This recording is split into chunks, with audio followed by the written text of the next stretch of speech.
তিনটা নিয়ে 433-এর তিনটা নিয়ে আপনারা সবাই জানেন।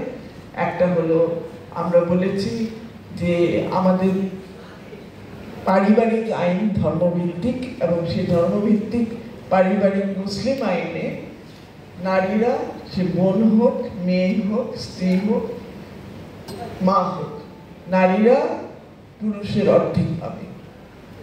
হিন্দু পারিবারিক আইনে নারীরা কিছুই পাবে না। আমি খ্রিস্টান আইনটা সম্পর্কে অতটা জানি না, কিন্তু সেখানেও প্রচুর বৈষম্য রয়েছে। বৌদ্ধ আইনেও অনেকটা হিন্দু আইনের মতো, বৌদ্ধ আইনেও মেয়েরা কিছু পায় না। তো সেই জায়গায় আমরা বলেছি, কারণ আমরা জানি বাংলাদেশ মহিলা পরিষদ আমাদের দেশের সবচেয়ে বড় নারী সংগঠন, এবং দীর্ঘদিন ধরে যারা আন্দোলন করে আসছে তারা কিন্তু বহু বছর ধরে আন্দোলন করছে একটা অভিন্ন পারিবারিক আইনের জন্য। এবং সেই অভিন্ন পারিবারিক আইনে তারা নারী পুরুষের সম অধিকারের কথা বলেছে, সম অধিকার এবং সমহিস্যা সেটার কথা বলেছে। কিন্তু সেইটা নিয়ে তারা আগাতেই পারেনি। কে শুনে কার কথা, কে শুনে তাদের কথা? কোনো সরকারই সেটার দিকে কেউ সাড়া দেয়নি।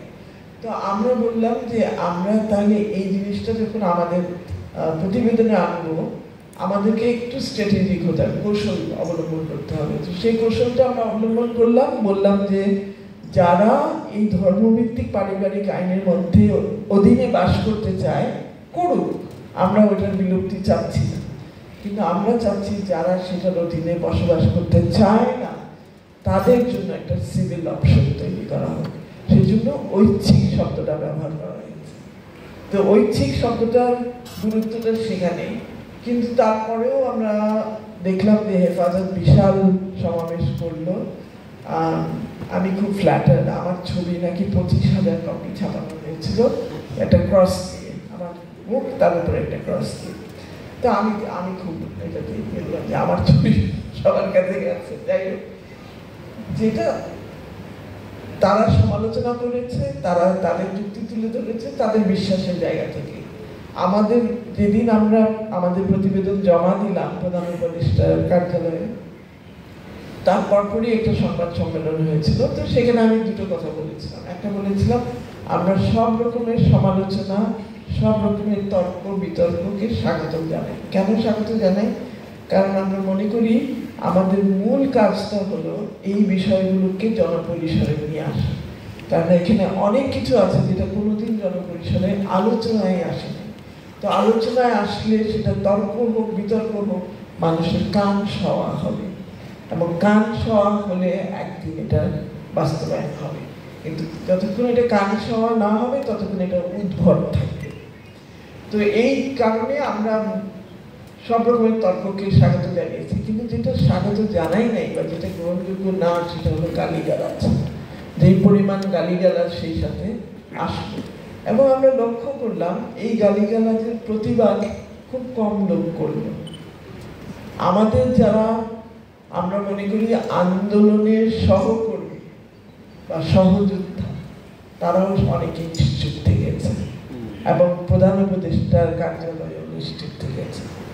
তো যা মানে ব্যাপারটা ঘটলো এরকম যে নারী কমিশনে এটা তাদের উপর দিয়ে যাক, আমরা এটার সাথে যাই, এরকম একটা ব্যাপার ঘটলো। আরেকটা বিষয় ছিল এই তিনটা আপত্তিকর জায়গার মধ্যে, সেটা ছিল যে বৈবাহিক সম্পর্কের মধ্যে ধর্ষণকে অপরাধ হিসেবে গণ্য করা হোক। এবং এটার ক্ষেত্রে যে যুক্তিতর্কটা, পাল্টা তর্কটা আসলো সেটা হলো বৈবাহিক সম্পর্কে আবার ধর্ষণ কি করে হয়? বিয়ে করে ফেললে সে তো আমার, তার মন আমার, তার দেহ আমার, তার সব কিছুই তো আমার, সে তো আমার সম্পত্তি। আবার সেখানে আমার সম্মতির কি আছে? এবং সেইটাই যেটাকে আমি বলি স্বামিত্ব, স্বামিত্বের আবার মানে পুনঃপ্রতিষ্ঠা জোরে সোরে করা ওই যুক্তিতর্কের মাধ্যমে। আর তৃতীয় যেটা ছিল সেটা ছিল যৌনকর্মীদের শ্রম আইনের অধীনে স্বীকৃতি দেওয়া হোক। এবং এই জিনিসটা এসছে কিন্তু আমরা যে 10 জন কমিশনে ছিলাম, 11 জন, আমরা যে বসে বসে এগুলো বানিয়েছি সব তা না, আমরা প্রচুর পরামর্শ সভা করেছি, প্রচুর মানুষের সাথে, বিভিন্ন শ্রেণীর নারীদের সাথে, বিভিন্ন পেশার নারীদের সাথে, বিভিন্ন ভাষীর নারীদের সাথে, বিভিন্ন এলাকার নারীদের সাথে, আদিবাসী নারীদের সাথে, এবং ঢাকার বাইরে বিভিন্ন জায়গায় নারীদের সাথে। এবং আমাদের কেন্দ্রমূলক প্রতিবেদন সব ইংরেজিতে, এটা বাংলা।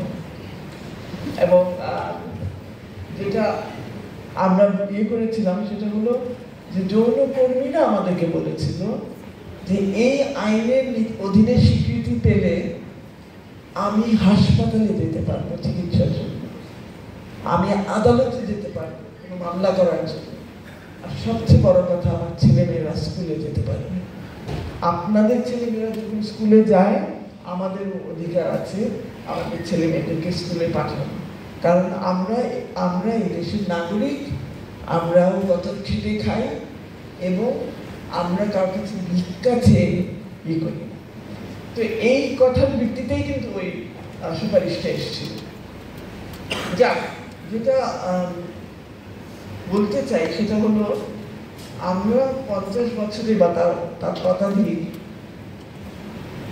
যা পারি নাই এই বাচ্চা ছেলে মেয়েরা করে দেখিয়েছে, তারা পেরেছে, এবং তাদেরকে সবসময় আমি স্যালুট জানাই।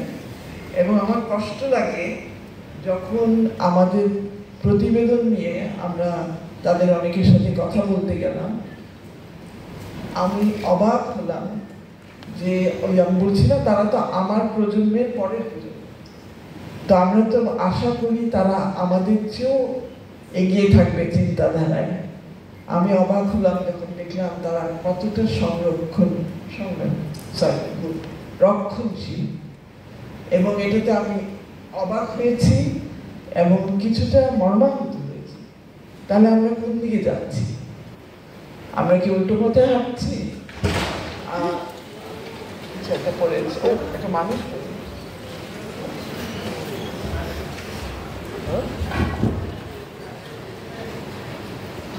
তুলেছে। আচ্ছা, যাই হোক, এই যে আন্দোলনের পরে নারীরা অদৃশ্য হয়ে গেল, এই ব্যাপারটা নিয়ে অনেক নারী সংগঠনরা কিন্তু উদ্যোগ নিয়ে বিভিন্ন আলোচনা সভার আয়োজন করেছিল। আমার সৌভাগ্য হয়েছিল সেসব আলোচনায় যাওয়ার, এবং তারাও একইভাবে মানে এটাতে তাদের জন্য পীড়াদায়ক। শারমিন মুর্শিদ আছে, নূরজাহান আছে, ফরহাদ মাজারের বউ আছে, তারা তো নারী। এটা কোনো পরিবর্তন কিন্তু সেভাবে হয় নাই। এই যে নতুন দলটি প্রকাশ পেল, জাতীয় নাগরিক পার্টি, তাদেরও যেদিন প্রকাশ পেল তাদের মঞ্চে নারীরা ছিল না। আমি নাহিদকে ফোন করে বললাম খুব খারাপ দেখাচ্ছে, তখন দুইজন এসে বসলো। যাই হোক, ও একজন বিদেশ থেকে এসছেন, ওনাকে দেখাবেন সবসময়। আরেকটা কি যেন বলতে চেয়েছিলাম আমি, কেন মুখপাত্রই তো সামান্তা। মানে মোট কথা হলো আমি আশা করব যে এই তরুণীরা তাদের জায়গাটা ছেড়ে দিবে না।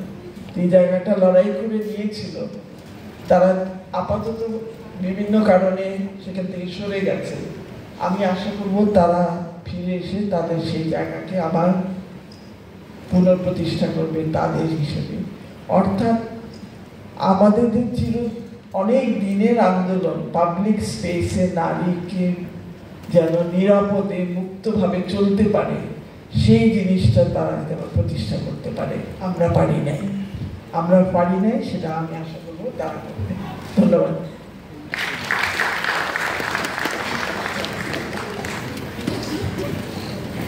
ধন্যবাদ শিরিন আপা।